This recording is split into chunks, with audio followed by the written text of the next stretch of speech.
I'd like to do a tutorial in which I show you how to make a simple side-scrolling 2D game for iOS. At a high level, what this tutorial is hopefully going to communicate is that, first of all, that Xcode has a lot of support for making platform-style games. So this is going to be a game that will run on an iOS device like iPad or iPhone or iTouch. You need a Mac in order to follow this tutorial, and then you need Xcode in order to do the code for it. Now, it's easy to make a simple game, and that's what we're going to do in this tutorial. It gets much more complicated if you want to have all the bells and whistles that are associated with a full-fledged commercial game. But sometimes it's really fun just to get your own game up and running. It would make a good sort of clever gift for a friend if you made them a custom game, and it doesn't have to be super elaborate. On the other hand, this is enough to get started for a much more elaborate game if you want to do something like that. So let's see where we're going to start here. We've got a couple steps, and this is kind of what we're shooting to produce. This is a game in which I knew that I wanted to do this tutorial. And so what I did is I sat down with my daughters, and we were hanging out over the weekend. I said, hey, why don't you make some graphics for me for the game that I'm going to show? So I don't want to communicate that this is like the best graphics in the world, although it does sort of have a charm to it because it's hand-drawn by kids. So my daughters drew the background, and they drew the mushrooms, and they drew the gnome head, and then we found some basic animation sequences online in order to implement the animation. So this is kind of what we're trying to create. A game in which you have a character who animates, can jump. There's some things that you can interact with in the world. In this case, it's the mushrooms. And as you move along, the camera follows the character as you move throughout the game. So in this case, very simple. That's the level. The goal is to get to that orange spot. And we want to just show you all the pieces that you need to do it. Now, what isn't present in that tutorial is a description of how I was moving. So the idea of how you move in this game is that you touch the side of the screen that you want the character to walk towards, and if you double touch the screen, the character jumps. So you kind of can hold it with your thumbs, move, and then jump with the other thumb, or move back and jump with the opposite thumb. So that's the basic scenario of what we're trying to shoot for. The steps that we're going to walk through are as follows. We're going to make the project, collect the assets, build our level, set up basic physics in our camera. And actually, I think for some of the people who have been following along with these tutorials, the adding the camera bit is probably the most interesting new thing here. We need to set up a world boundary so the character doesn't fall off the edge of the world. We need to build up animation sequences and set up camera constraints, and there's a few other things we have to do as well. But let's get started by making our project. So I'm going to hide my slides here, and I am going to go to Xcode, and I'm going to make a new project. This project is going to be a game. So we're going to use the iOS application, and we're going to use the game template. Load it up. We'll call it Martha's World Demo. That's my name, and then that's currently what I'm developing. I'm developing at Westmont College and UCI, UC Irvine, a couple places. So for now, though, we'll just do com.djp3. net.djp3. Call it Martha's World Demo. It's going to be an Objective-C. We're going to use SpriteKit because SpriteKit is a 2D graphics engine for iOS. Go ahead and hit Next and put it in our existing workspace. We'll give it a Git repository. And that's enough to get us started. All right, the default game out of the box entails a bunch of moving, spinning spaceships. So we're going to have to delete that in a second. That's our first step. Now, the second step is collect your assets. It turns out that these assets are a really critical part of the game. By assets, what I mean is the graphics, and I mean the sounds that are associated with your game, and also the animations that connect those graphics together.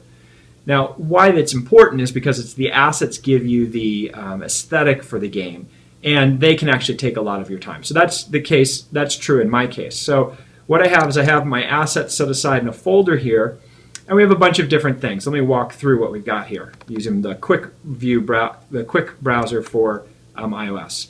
So I have a bunch of components of mushrooms that I scanned in the drawing that my daughter made, and then I cleaned it up in Photoshop, and I created a PNG in the file, which is a graphics format. And the reason why I did that is because PNGs can support transparency, and transparency is going to be convenient for when I'm trying to do the physics, work with the physics. So this is a mushroom cap that is transparent around it. And I have 4 of them here. different sizes and shapes. And then I have the stalks for the mushrooms as well, and they're just pretty simple, and they're different sizes and a couple different presentations. Those are kind of easy. Those are the static things that you're going to interact with in the world. I, of course, have a background. Now, the way the background works is the background is going to be something that you don't interact with, but scrolls around behind you so you get a sense of movement as well. That's the background. I have a sound that I'm going to use for when the character jumps, and a sound for when the character walks. And I made those in GarageBand and just output them in the format in GarageBand you share to a file. Now the components of the animation are a little trickier. So here's what I did for the animation. For the walking sequence, I decided I was going to use 8 different steps for the walking sequence. And when you create these images, a good way to manage it is to make sure that all the images are exactly the same size. And that way, as you move that, imagine that there's no image there, and you're just going to move a square block across the screen for walking. That square block is going to be the reference for where your character is. So as the block moves, the animation has to act as if the block is moving in response to the character moving as well. So somehow in the block, you need to anchor your character so that as the block moves and the character walks, it looks natural, as if the character's animation is moving at the correct amount with the block. Now, I didn't do that great in this game, but there's an art to it, and it's a little bit tricky. So I have 8 different steps of the walking here as I walk through. And then I have 8 different jump stations. Now, I didn't do a lot of work on the bodies for the jumping, and they're not actually very good for the game because they're not smooth enough. I should probably have used more than 7 for the jumping phase and 8 for the walking phase to make it a little bit smoother. And if I had had more time, I wouldn't have used these generic animation templates. What I would have done is actually drawn my own gnome character like we did the head. But in order to get the tutorial out the door, we leveraged some existing animation templates for that. All right, so those are my assets that I want to put into the game. So I've got those all together. The next thing we're going to do is we're going to build our level. So our level is going to be the initial, the platform that we work with, and we're going to use the scene editor to do this. So let's build our level, and we're going to set up the basic physics, and we're going to add the camera. But in order to do that, we have to move our assets into our game. So let's go back to our Xcode here, close out my preview. I'm going to make my Xcode take up half the screen so I have some space in which to move things over. I'm going to go to my assets folder. Here's the spaceship icon that came with the template. I'm going to go ahead and delete that. And I am going to create a couple things. One thing I'm going to do is create a new sprite atlas. And that is one of these compressed texture maps so that you can have your animations loaded very quickly by the graphics engine. I'm going to go ahead and take my gnome walk animations and drop them into the sprite data, and the gnome jump and drop them into the sprite data as well. Get rid of that blank sprite. And then in addition to those guys, I'm going to put these assets in here, not as part of that animation template, the heads of the mushrooms, the caps of the mushrooms, and then the stalks of the mushrooms as well. Great. And then the last thing I'm going to do is I'm going to add my sounds to my environment. Drop those in. Oh, that's not the last thing. The last thing is going to be to add the background. Okay, so now all my assets are in the game, and now let's go ahead and build that level. The level is built in the sprite kit scene editor.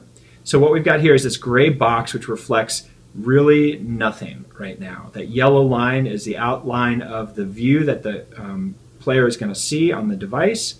And the first thing that I'm going to do is I'm just going to add a color sprite which is going to hold the background. We'll put that in the middle, and we'll give it a texture of the background image. And that'll fill up more than the screen, which is fine because we actually want that screen to move over the top of the background. But I'm going to align it so that the screen is lined up. They start at the bottom left, so everything starts at the bottom left of this world. Okay, and I can zoom out a little bit and improve that. For the background, there isn't any physics engine. So down here under physics definition, we're going to have body type none. The only tricky thing I'm going to do is I'm going to set the Z position equal to -1 so that as we layer these graphics on top of each other, the background will be in the back. Actually, I'll make it -2 just so I have a little bit of space to work with. Okay, the next thing that I want to do is I want to add the mushrooms to my scene. So let's see if we can add 4 mushrooms, and we'll just do it one at a time.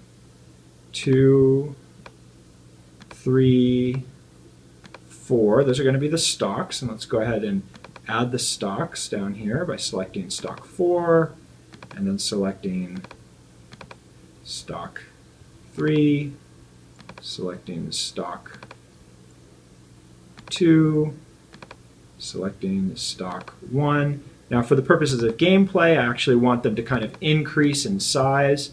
So let's go ahead and rearrange them so that they get larger as we go on. And then I'm going to put them at the bottom of the screen so it looks like everything's anchored on the bottom of our screen. Great. We'll just keep climbing up. Then we'll add some caps to the mushroom. 1, 2, 3, 4. And we'll fill out the textures with the mushroom caps. So we'll go ahead and take head 1, and we'll do head 2, and we will do head 3, and then finally head 4. All right, let's see. How do we like that so far? So far, so good. You know, one thing that I did in the last game is I had the character so that it would interact with the mushroom stalks. I think actually maybe I'll just kind of keep it that way. And let's move this over here. I kind of like it visually a little bit better like this. Let's lower the mushroom cap down so it looks like it's attached to the stalk. Let's see, let's bring that one over. All right, let's see, maybe if we'll do this. Get a wide mushroom. But we've got to be able to jump onto it, so let's swap these. Okay, so far so good. Pretty happy with that. And the last mushroom we'll put there. All right, and let's move this over just a little bit. Move this over. All right, so now what I've done is I've built the level that I want the character to interact with. So far so good. All right. Now let's add a sprite for the character, the gnome character. We're going to add that there. And we'll add that as a texture. We'll just have that be the gnome, not in the jump position, but we'll have it be the gnome in the walk position, step 1. Okay, great. All right, we'll lift him off just a little bit so that when we first start the animation, he'll drop. And okay, what else do we want to do? Let's create a new particle emitter so that there's something that the gnome is trying to get to at the other end. We'll do that under File, New, File, and we'll look for we want a particle system, but we want it in iOS, and we want it to be, where do we keep it? Here we go, a sprite kit particle file, that's what we want. And we'll base it on a magic template. A little bit different than what we had before. We'll keep it in our folder with the rest of it. And here's our editor for magic. And do we like that? I actually kind of want it to have be a little bit more focused and be centered. There we go. I like that. And I want them to have slightly longer lifetime. Let's see if we can get it to have parameters that we like. Sort of a live editor, that's good. Angle, speed, range, acceleration, lifetime. I want a little less particles coming out, and I want the lifetime to be a little bit longer than that. Let's see. There we go. I guess that's all right. I don't totally like the color. I'd rather have something a little bit bluer, maybe like that. Okay. That's good. That'll have to work. All right, so now I'm going to go back to my scene kit editor, and I am going to add up here in the side, I'm going to add my particle emitter. I want to drag and drop the particle into the game scene where I want it. Oh gosh. Okay, zoom out so I can see the spot where I want it, and then drag and drop the particle into the scene where I want it. Great. Okay. All right, that's good. We haven't set up any physics for this world yet, so let's start with the character. We know that the character should be affected by physics, and so we're going to set his body, the edges of his body, equal to the alpha mask associated with the PNG. And what that means is that it is going to use the graphic file itself to identify where the outlines of this character are, so that it'll figure out how to collide with other things in the environment. I don't want him to rotate, but I do want him to be dynamic, and I want him to be affected by gravity. So that's good. And now I'm going to select all of the mushroom caps together. I'm going to give them a physics body type, which is the alpha mask. Great, so they'll be correct like that. They're not dynamic. They're not going to move. They're not going to rotate. They're not affected by gravity. And I actually kind of want them to have a little bit more friction than otherwise, but I want them to be a little bit on the bouncy side. So we'll make them bouncy with a little bit of friction. And then the last thing we'll do is we'll add the mushroom. Actually, the mushroom caps in this case aren't going to be really important to the physics because they're not really reachable, but we'll go ahead and, for completeness, set their physics engine as well. They're not dynamic, they can't rotate, they're not affected by gravity. And I want all of them, let's say I want all the mushroom caps to be in front, so I'm going to give them a Z layer of 1, and I want our character to also be at a Z level of 1, so that as we layer things, it's going to be the character, the mushroom caps on top of the stalks, on top of the background. And then just to make sure that everything's working okay, I can move the character out of the original position and hit animate, and see that, whoa, it's good, because we're going to put the boundary in our environment through code, so it's okay that he fell out. Let's put him back to where he'll drop onto the edges of the boundary, and I didn't really like the way our magic was in a big square. That didn't transfer for some reason. Let's animate the magic again. Okay, there we go. I like that a little bit better. Okay. So we've built our level, we set up our basic physics, and now we need to add a camera. Adding this camera to our level is an important part of making this technique work, if we want the camera to follow the character. So we're going to go ahead and come down here and add a camera object to our screen. And the way we're going to work with this in code, it's really important that the camera is lined up to the bottom left of the screen at the initial point, because we're going to use that initial point to help us to set boundaries of our constraints. Okay, let's give that camera a name, call it main camera. Let's give our character a name, we'll call him character. And then the only other thing I want to do is I want to take our scene and I want to set the camera for the scene. What I did is I selected the scene, and this is an important point. I want to say that the camera that we use in this scene should be the main camera that I just defined.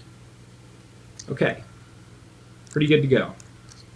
All right, that takes us to all the work that we're going to do outside of our code. And so the next step is to set up a world boundary and start working within the code. So let's do that next. All right, we've done all the work that we need to do in building up our game within the Scene Kit editor. Now let's shift to the code, and let's start setting up the pieces in our code that are required in order to weld everything together and to make the interactions work the way we want it to. So the first thing that we want to do is we want to set up the world boundary to make sure that our character doesn't fall off the bottom of the screen. So let's do that. We're going to go to our game scene, and there's a lot of stuff here that we're maybe not going to use at the end of the day, but for now we're going to just get rid of update, and we need to get rid of that. And then we've got touches began, that's our template code, and did move to view. Okay, so this is the first thing that happens when our game starts. And one of the first things that we want to have happen is we want to set up a physics boundary around the edge of our screen. So we're going to create a new SK node, which is going to be we're going to track down the background. And we're going to get that by searching through this scene for the child with child node that has the name background. And I don't think we actually named our child node background. We named our background. So let's go do that explicitly. I'm going to click on the background. I'm going to change the name of it to background so that we can find it. Now I'm going back to gamescene.m, and we have just found the node. And the reason why we're finding it is because we want to set the frame of our game to be equal to the background. So now I'm going to set up an SK physics body node, and we'll call this the border body. And this is going to be the body that's going to be responsible for keeping the character in the screen. And that's going to be an SK physics body. And we're going to create that as an edge loop. Body with edge loop from rectangle. And the rectangle that we're going to use is not the scene, which would be that yellow line that we saw when we created it in our scene builder, but instead we're going to use the background's frame so that we can move around within this frame and everything will be okay. All right, that creates the physics body, but now we actually need to assign it to something so that it gets simulated, and we'll say this scene's physics body is equal to the border body. So the scene itself will be responsible for the fence around it. And then the last thing I'm going to do is I'm just going to give it a property, and I'm just going to say that the friction, I kind of want it to be equal to have high friction initially, so nothing slides around. All right, so that adds a border to our screen, kind of a fence around our game. Let's run it in a. Actually, I want to run it in an iPad because I'm sort of basing it on an iPad size layout. So let's go to our simulator. Let's come back here. There we go, and let's create a another device, which will make it. Where do we go? Device, simulated iPad. Very good, and we will rotate it. And then we'll go back to Xcode and give it a second for the iPad to show up. Okay. There we go. All right, and now I'm going to run it.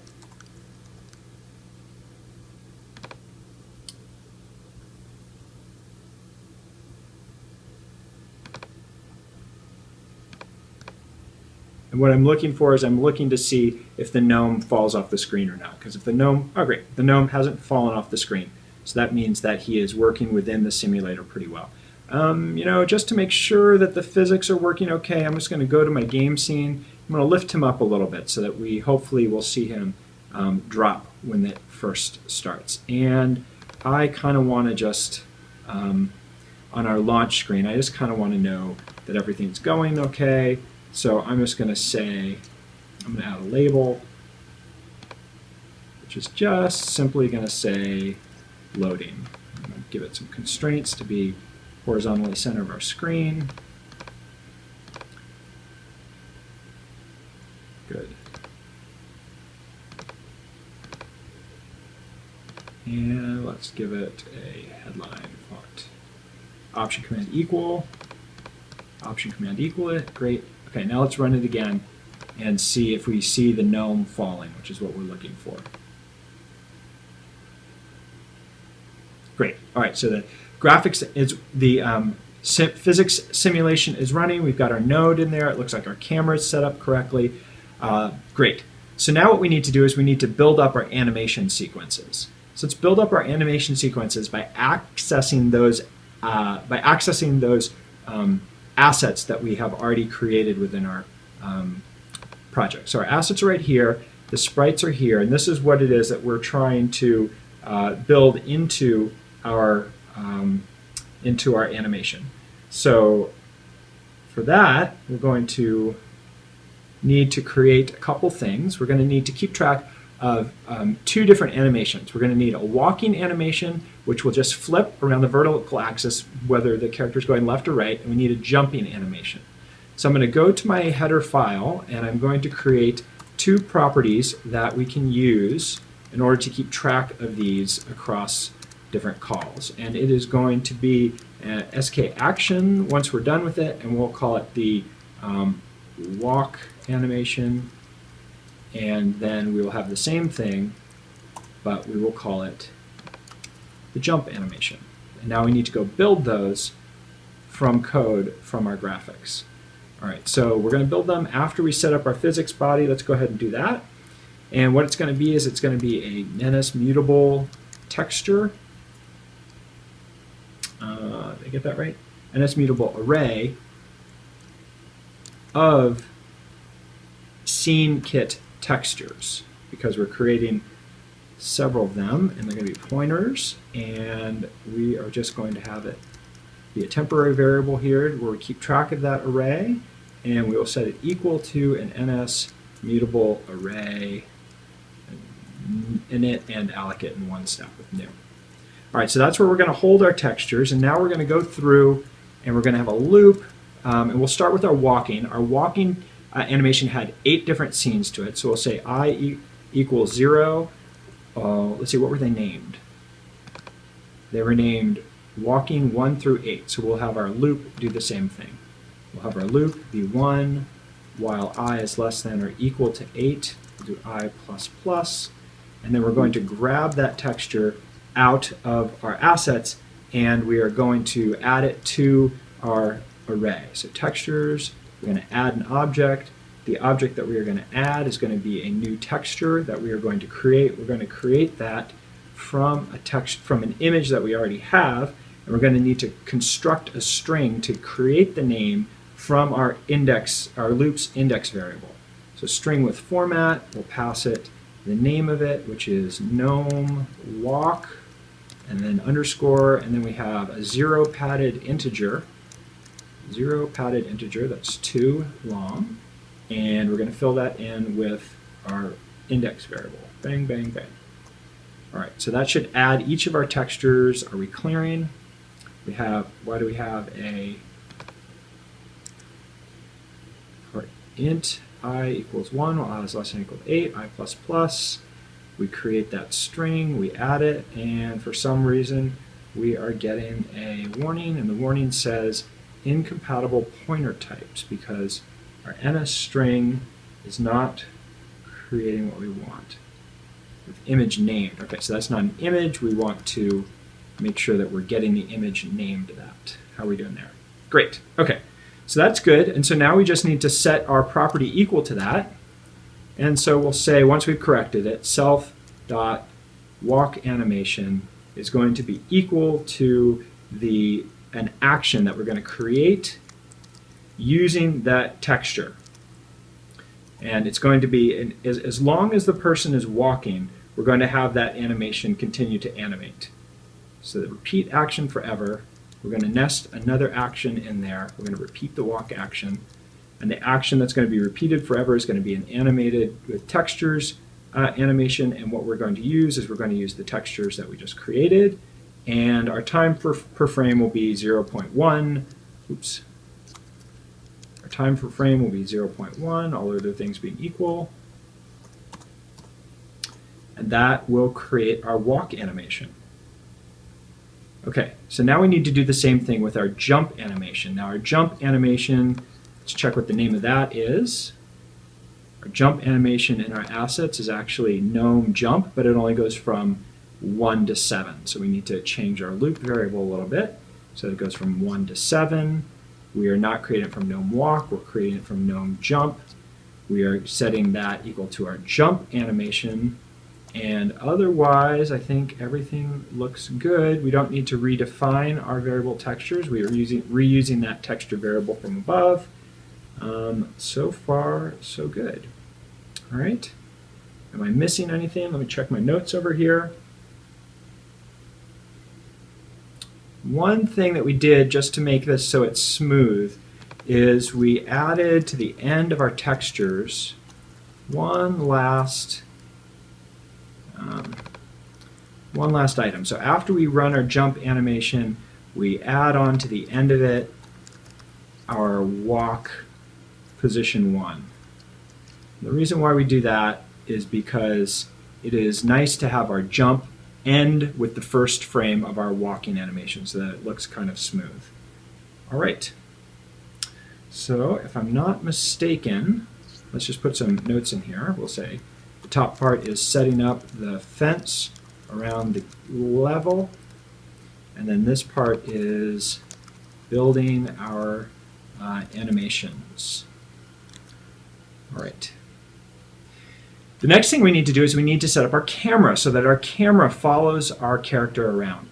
Now this is something that we've never really shown before. It's something that's kind of interesting because the way we're going to manage this game is rather than manually setting where the camera is going to be, we're going to move the character around, and we're going to use the constraint engine, the same constraint engine that manages the layout of the UI. We're going to give the constraint engines a bunch of constraints about how we want it to manage the camera.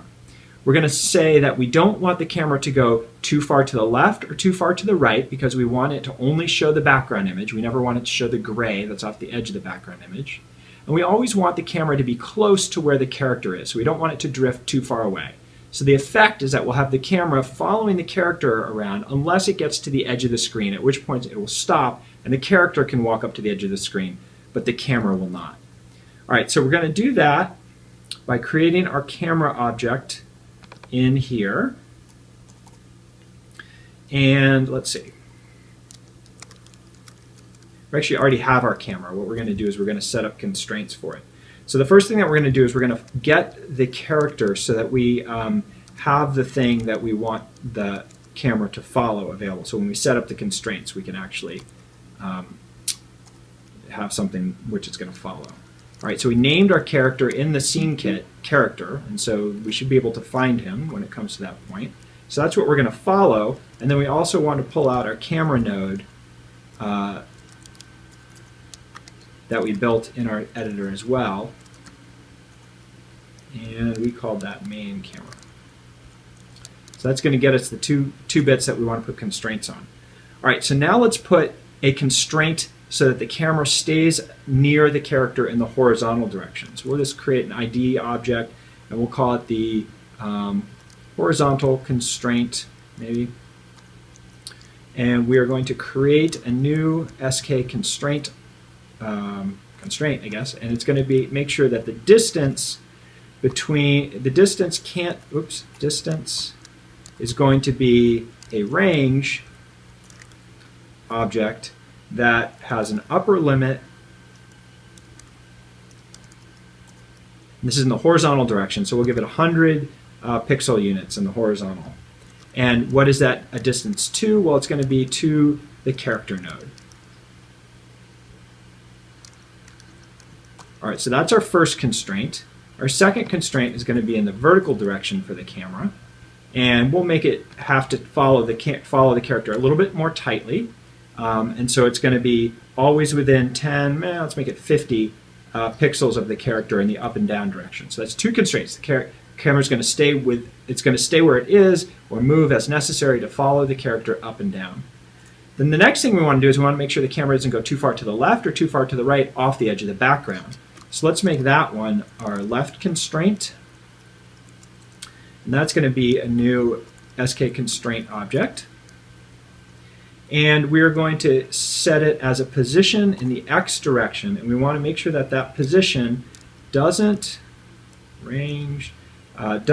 go below. Remember, we're talking about the X axis with lower limit, and we don't want it to go any farther left than the camera is when it starts. And this is why it's important that you place the camera at the right spot when you start, because it's not ever going to go any farther left than that. All right, so here's the trick. We can do the same thing with the bottom constraint.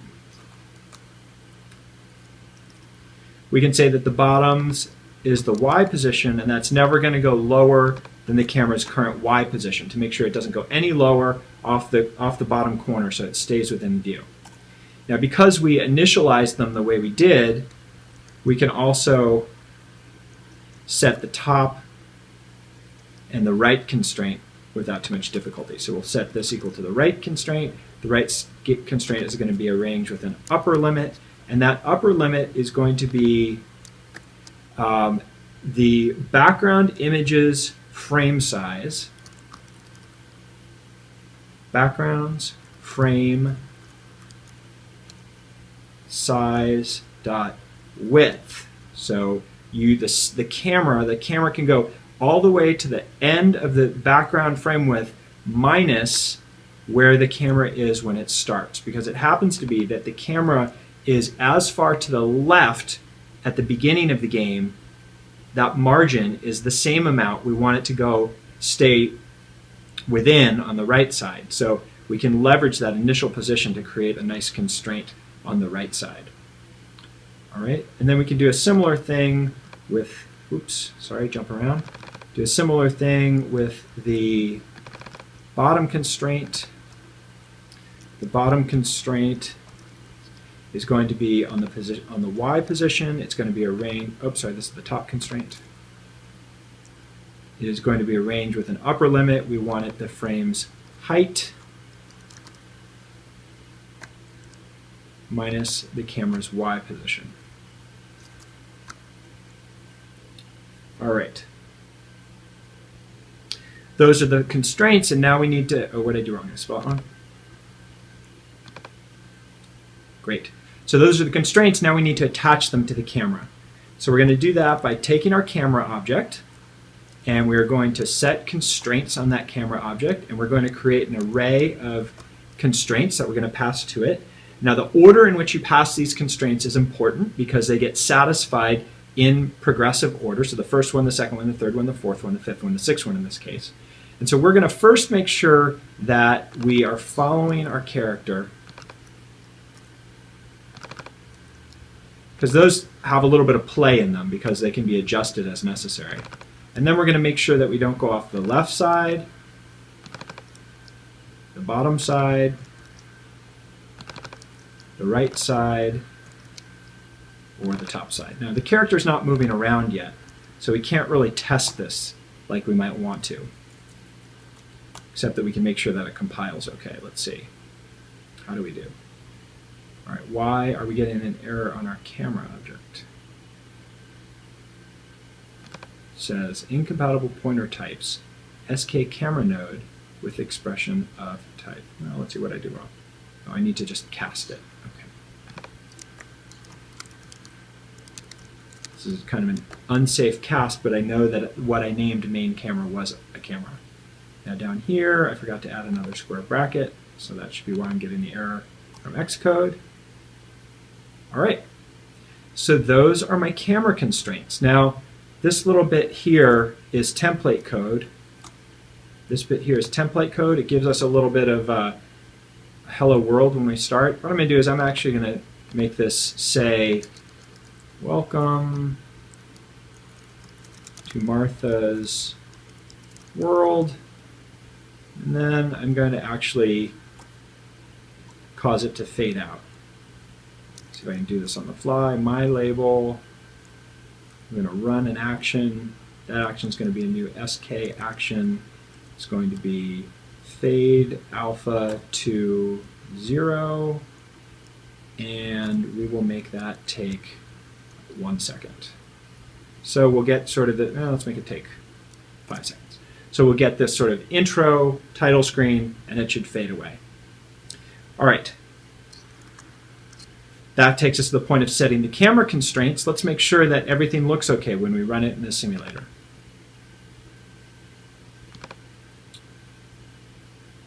Okay, we're loading. We see our dude fall. Welcome to Martha's world fades away. Pretty good. All right, and let's go ahead and say my label dot z position equals 100 because it was kind of behind everything when it ran. I want it to be in front.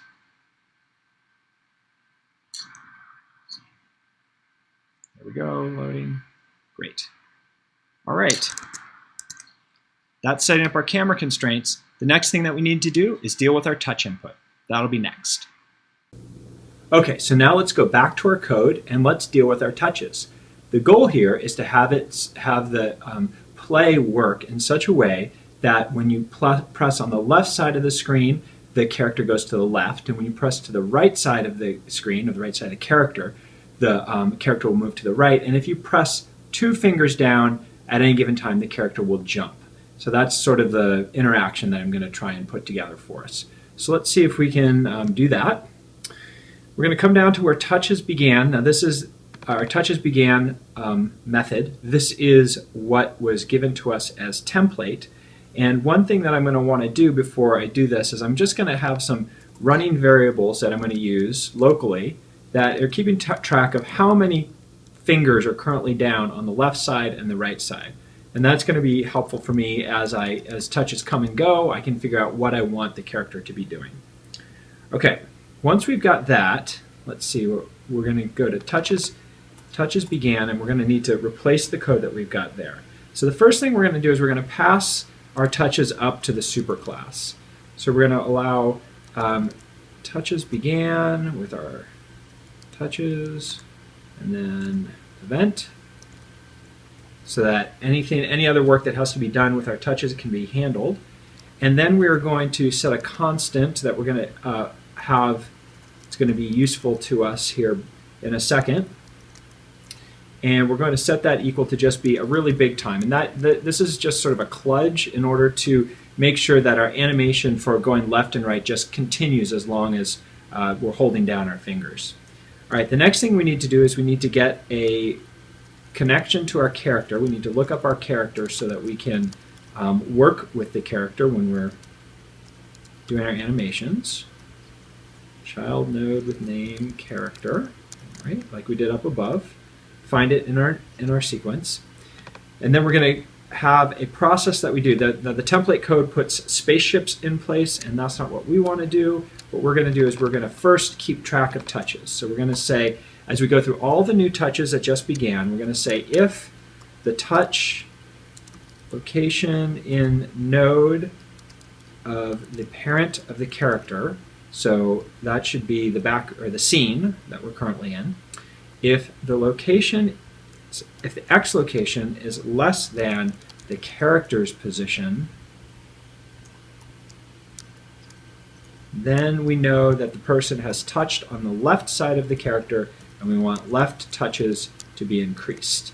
Otherwise, we know that there has been a touch and it is not on the left side, and so we want our right touches to increase. So that's going to keep track of how many touches we've got. So that's going to just go through and do a little inventory of what our situation is. We know a touch just began, and so the next thing that we want to do after we know that a touch began is we want to evaluate what the situation is after looking at those new touches. So we're going to say, well, if we're in this situation where we have left touches, one left touch, and we have no right touches, then the person wants to move left, wants the character to move left. Otherwise,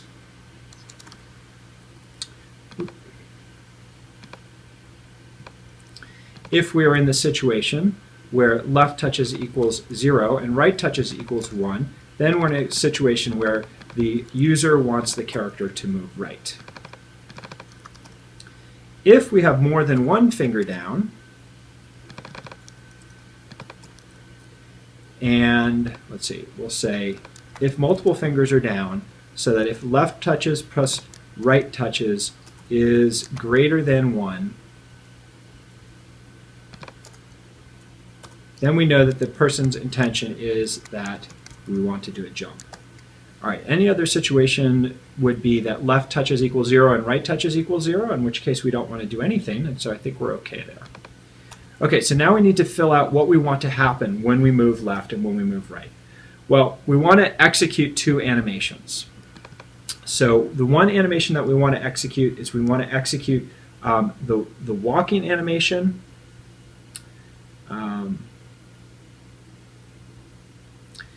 We want to execute the actual movement of the sprite, and we want to execute the animation at the same time.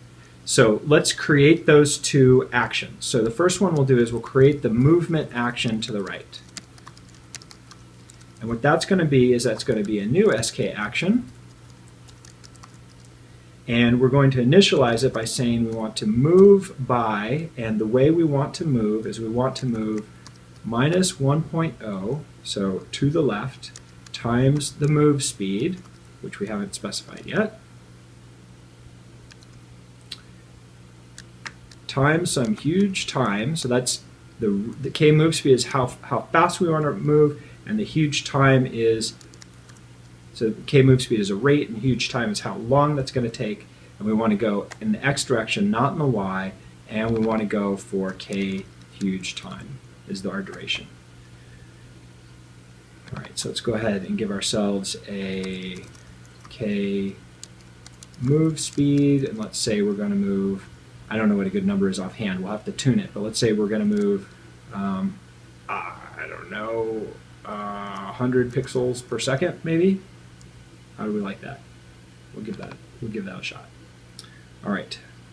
So that's our left move. All right. Not surprisingly, our right move will be the other direction. And that will be fine. So then we can go ahead and execute that move. And so we can say, all right, well, we want our character to run that action, and we want it to be the left move action. All right. And actually, this isn't the left move, this is the right move.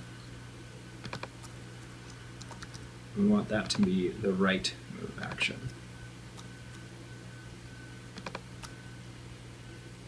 All right, and then for jump, we have a similar thing that we want to do. We want to send the character moving up, and we're going to do that by applying a force to the character.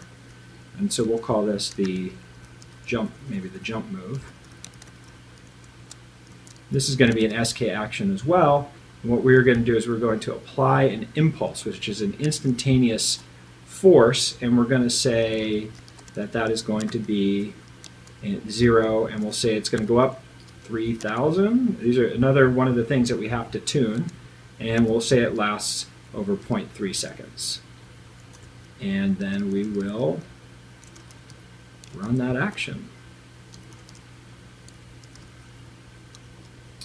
And for each of these, we're going to give it a key so that we can recover it, so that we can stop it if we need to.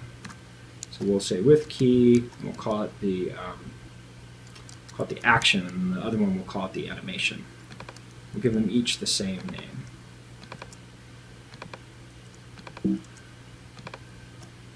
All right, and so now, with the exception of our ability to do 2 fingers on the simulator, and whatever error I'm currently experiencing here, what is our error? Let's see, this one is CG vector make, I think. Is that better? Good. All right, that explains that error. This error is unused. Why? What did I do wrong? Because we also need a vector here.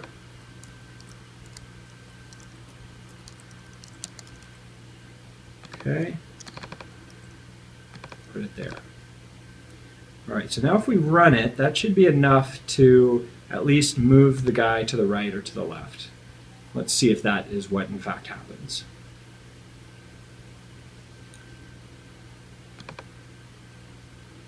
Okay, pretty good. All right, so that is enough to move our character to the left and to the right.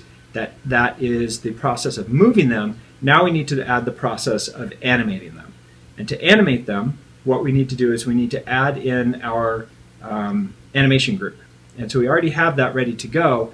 So we just need to, because we built it as a local variable, and so we just need to say run our action self dot, and this is a walk animation, and we just have to decide what key we want to give it, and we will call it the animation key. All right, that's our walk. We want to do the same thing up here, and then down here, instead of doing the walk animation, we want to do the jump animation. And we'll all call it the animation. All right. If we're moving left, we have to make sure that we don't have the same graphics going left and right. And so what we're going to do is we're going to scale our character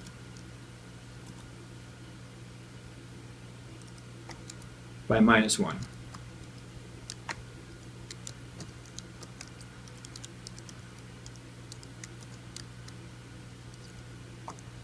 This will just flip the character left and right if we're going left. And then everything will apply fine. All right, I think that's everything for when our touches begin. So now if we do the same thing and we run it and we hit it one time, we should see that the character walks with an animation. Let's see if that's in fact what happens. Great, that's pretty good. And he's bumping into the mushroom, which is what we'd expect. Okay. We now need to handle the case in which the player lets go of the screen. And when we let go of the screen, that's going to be how we know that the animation should stop. So in order to do this, what I'm going to do is when we cancel our touches and when we end our touches, it's kind of the same process. So I'm going to create a helper method that will call from both of the built-in one, and we'll just call it reduce touches. And when we call reduce touches, this doesn't have a callback yet. We'll add that in a second. But what we're going to do is we're going to get access to the character again. Okay, and we're going to go through each of the touches. So far, so good. And we're going to do the same check. Let's see. There we go. We'll go through each of the touches as they're being reduced, but instead of us making them increase, we'll make them decrease. All right, so that is sort of straightforward. Then the thing that I have to do on top of that, though, is because there could be this strange situation where you press down to the right of the character and the character walks past your finger, so that when you lift up, now the touch is on the left side. We just have to do a little housekeeping to make sure that if that were to happen, we would have incremented the right touch and the character walks by, incremented the right touch and the character walks by, and we would decrease the left touch. So we just have to make sure that everything stays synchronized with our touches and our untouches. So as long as left touches is less than 0 or right touches is less than 0, meaning that we accidentally decremented the wrong side, what we're going to do is we're going to say, well, if left touches is less than 0, then we're going to reduce right touches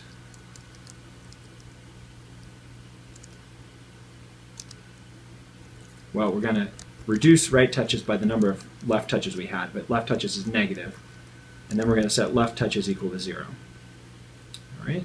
And then we'll do the same thing with the right side. If right touches is less than 0, then we're going to decrease left touches by this negative number.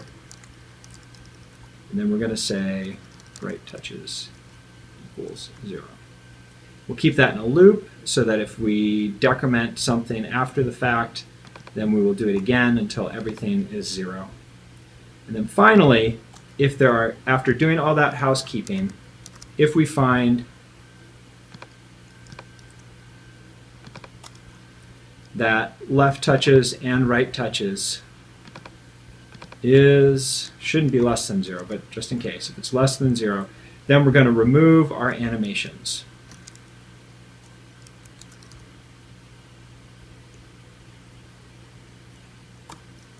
And we named them up above. We named one action. And we named the other animation. All right, so that will handle the touches being canceled or the touches being removed. And then the last thing we need to do is make sure that we have the callback functions that are built into the scene kit. So we have touches ended,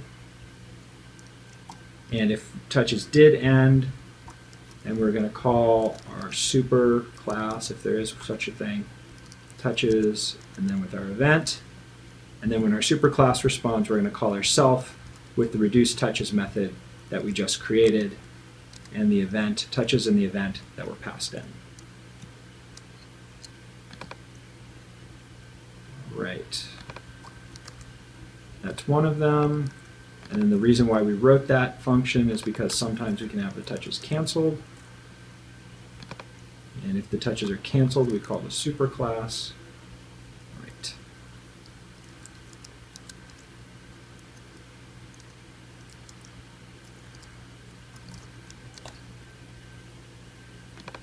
Xcode not helping me with the fill out of the code. All right. So I think that's dealing with touches. Now, what we can't do now, let's see, I still have a warning. What's my warning? We have a little overeager Xcode again. There we go. All right, so now again we have this problem where we can't, I can't do two touch. I don't know how to do two touches anyway on the simulator. So what I'm going to do is I'm going to connect my existing physical iPad up, and I am going to, oops, and I'm going to run it on the physical iPad, and hopefully, let's see if we can show you a screenshot of what's going on. All right, we're loading.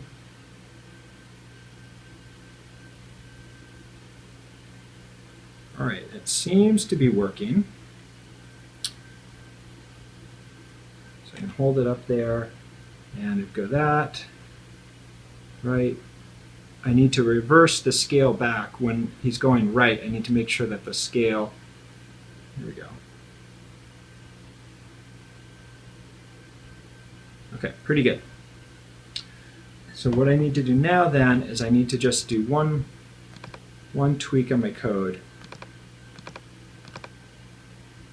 where if we're moving right, the scale goes back to normal. All right, so that is everything up to dealing with touches. Last thing we want to do is we want to add some special effects. Let's do that next. Okay, in the little break there, I went back to the code and I cleaned up a few bits that needed to be addressed to make sure that the play ran smoothly, and I want to make sure I showed those to you.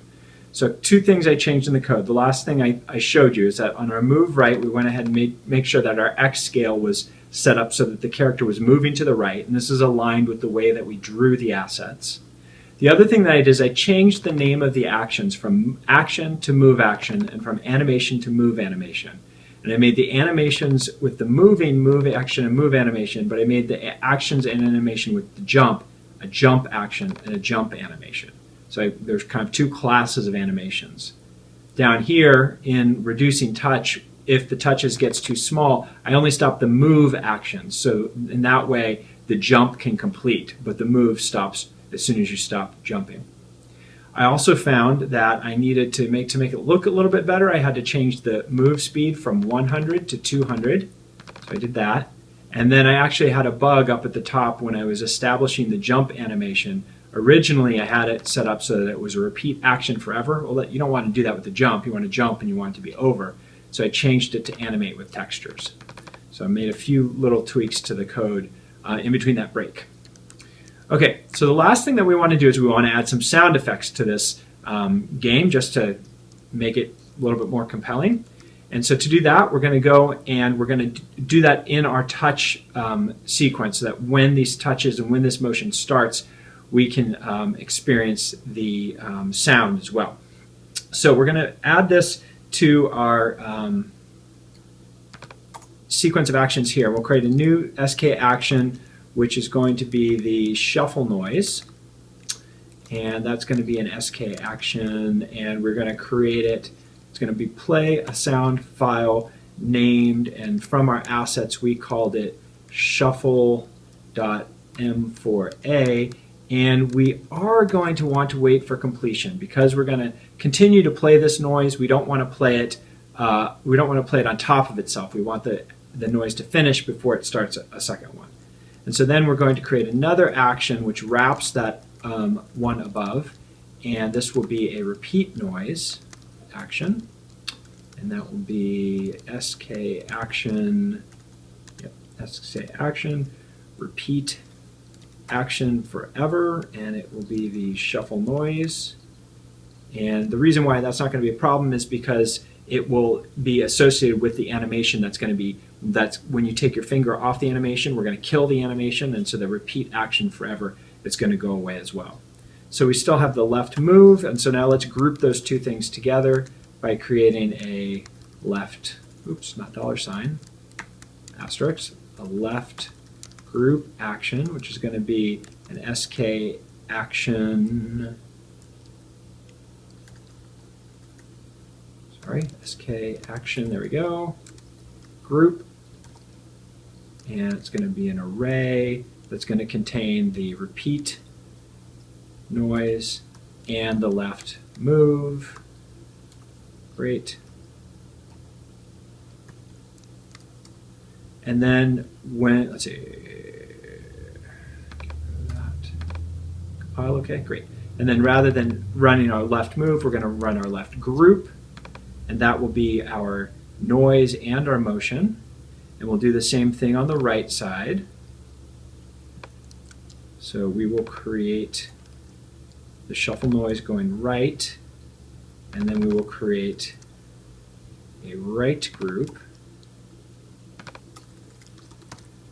which has the repeat noise and the right move, and then we will run the right group instead. All right, so that takes care of our left and right, and now for our jump, we're going to do a jump. We're going to make a jump noise, and so we'll go ahead and get this guy, and we will create the jump noise, and I think we called it bounce. Let me double check that. In my assets, I've got shuffle and bounce. Great. Back to my code. Shuffle and bounce. Right, that's going to create the jump noise. And then in order to run it, I am going to do the jump move. So we don't actually have a jump move here. This is code I should have removed as well. The jump move is being accomplished not by something that's being done as an action, but by the impulse in the physics engine that we're giving it. So we'll just replace that jump move, which didn't, oh no, wait, that's right. The jump move is the impulse there. So what am I getting wrong here?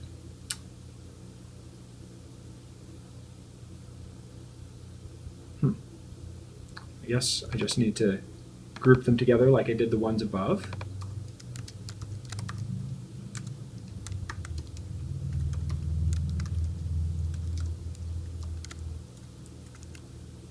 Action group, and it'll be the jump move and the jump noise, and we will run the jump group instead. All right, that should be enough to add the sound. Let's see if that works when we run it on our simulator.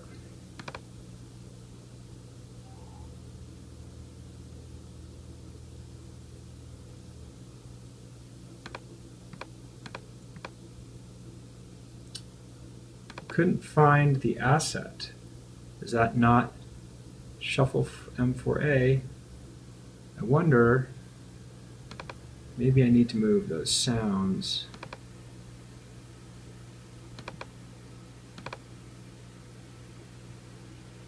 Oh, that's interesting. Those got kind of messed up there.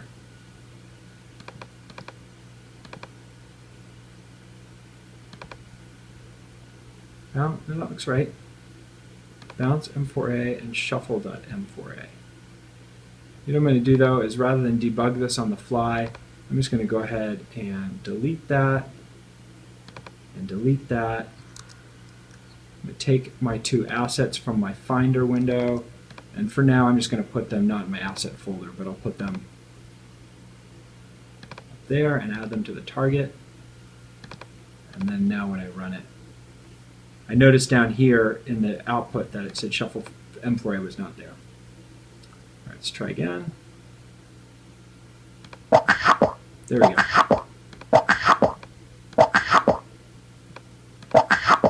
All right, so that's working fine if we do left and right.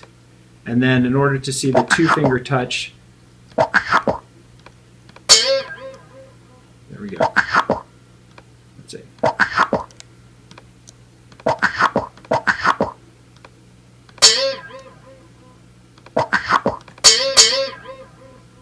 It's a little tough to fake the two-finger touch. But anyway, you see the jump, you see the touch. If you actually have it on an iPad, you can move across the screen a little bit better and get the effect. So that's everything that we've got. That's making it live. That's making a 2D side scroller. You can add things like goals and intro screens and outro screens. You can increase your level size. You can do all kinds of stuff to build on it. But that's your basic platformer. So good job. Thanks for your attention. And we'll close with trying to see if I can get it to work on my actual device. Let's see if I run it on the real